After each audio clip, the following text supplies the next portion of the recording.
It's debatable, you know. Gaylon remembers one thing, I remember another. It seems to me like I was 12, almost 13. I told him I was, I think, 14 or 15, but I was just turning 13 years old when we met, so it's been a long time. I'm really young, though.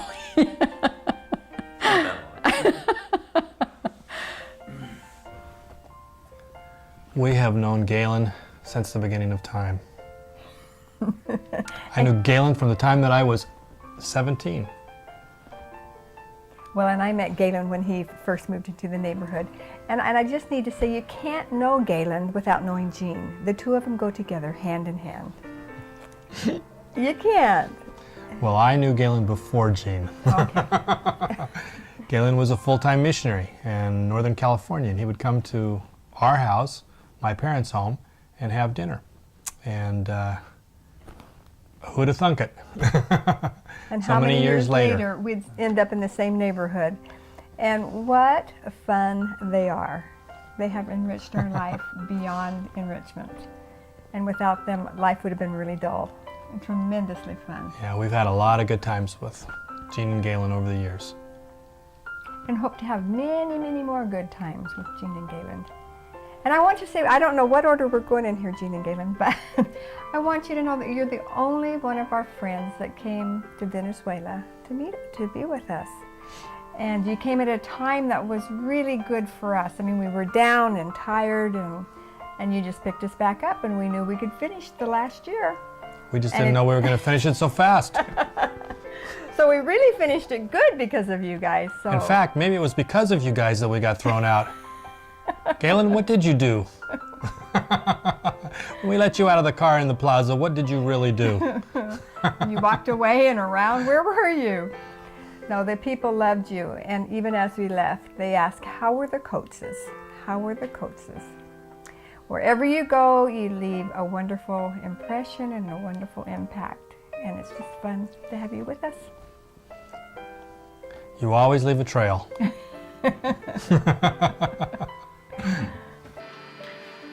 I met Gaylon in the 1970s in the irrigation industry. We were fellow irrigation consultants. I worked for a distributor of equipment, which he had originally done as well. And after he went out on his own as an irrigation designer and consultant, we attended functions together, met a few times, that kind of thing. And at the time when where I was working at the Norton Corporation, I was the only designer at that point in that company, and I could see that I was going to become a salesman, and I started to look around for something else to do because I really wanted to do irrigation design and not just sales.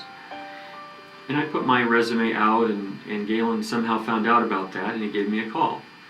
And he said, you know, I'd really like to have you come and join with me in this venture of doing irrigation design and consulting. His brother had been working with him, and he had gone on to other things, so he was kind of by himself at that point and needed some help. And I'll never forget two things about that beginning. The first thing is, he said, we're going to have some fun in this business. And the second thing he said to me was, I can see this being a 30-year relationship. And we both thought, that could never happen. 30 years is a long time, so you know what?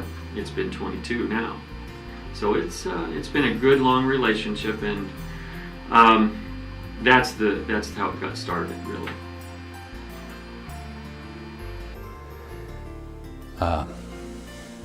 First time I met Gaylon would have been in church. Ran into him, saw him, didn't know who he was.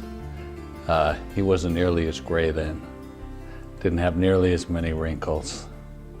Smile was bigger than those days than it is today. And I remember thinking, I could like this guy. I do, I very specifically remember meeting him and thinking, I could like this guy. Jean came knocking at our door one day and told us that they were moving into the neighborhood from Phoenix, and heard that we were members of the church and they were looking forward to meeting us. And that's how it began. She led the way, and then we met Mr. Gaylon while the house was being built. I first met him and Jean in church. That was our very first. I moved into this area and wound up in their ward out in Mountain View. And I really didn't know them except that I was chorister in the ward. And so in that position, everybody knows you. And I didn't really know them, except that I think I met them briefly once, or someone introduced me to them. But that was it. And then one evening at where I lived in my apartment, I got a phone call from Jean. It was Jean called and said, "Jody, I know you have a job, but," she said, "Gaylon really needs a secretary, and we're wondering," I suggested to him that maybe he should contact you, "and we're wondering if you'd be available to work with him in his office." And it was just out of the blue, just like that. And it was interesting because I was at a point in the job I was in at that time that I was getting concerned because I was going to lose that job. Gaylon's great. He's perfect. I love Gaylon. He's uptight. He really gets uptight about a lot of stuff. He has to have things right on schedule, right there. I'm more laid back. Whatever comes. So we're a good pair together. I remember being in, where were we? We were in Hungary. No, we were in Turkey together and getting our picture taken by these little guys in uniforms pouring out cherry juice. And they stuck us for money. And I remember Gaylon saying, "Well, I'll never do that again." So that typifies Gaylon. I definitely have never felt from Dad that I'm his daughter-in-law. I've always felt like I'm his daughter. He's always treated me that way. And he's always made me feel like an individual in this family, that I'm not just another person that came in, I guess. I think I've always had, or I feel like I've had a really close relationship with Dad, and that, I don't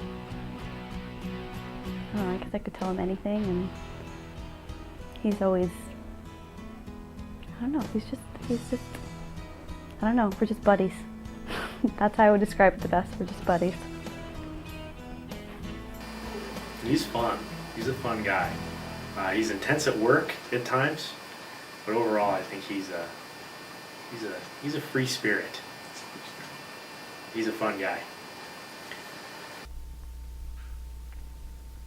He's very forgiving. Very, very forgiving, and very loving, and very not afraid to come and put his arms around you when you need it, and if you don't need it, either or. Well, I jokingly always say he's a definite A-type in his personality, and that he sets himself to do something and he moves very fast and directly right toward what he's going for, which has made him very successful, obviously, in his business. And I would say he has a great sense of humor, but I think his personality is one, it's very intense. He's a very intense person, I think. And I think he is very caring.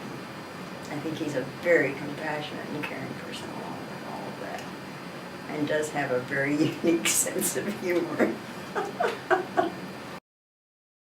Something Gaylon has taught me is that when people are ill or in trouble, I would be reticent to go see them.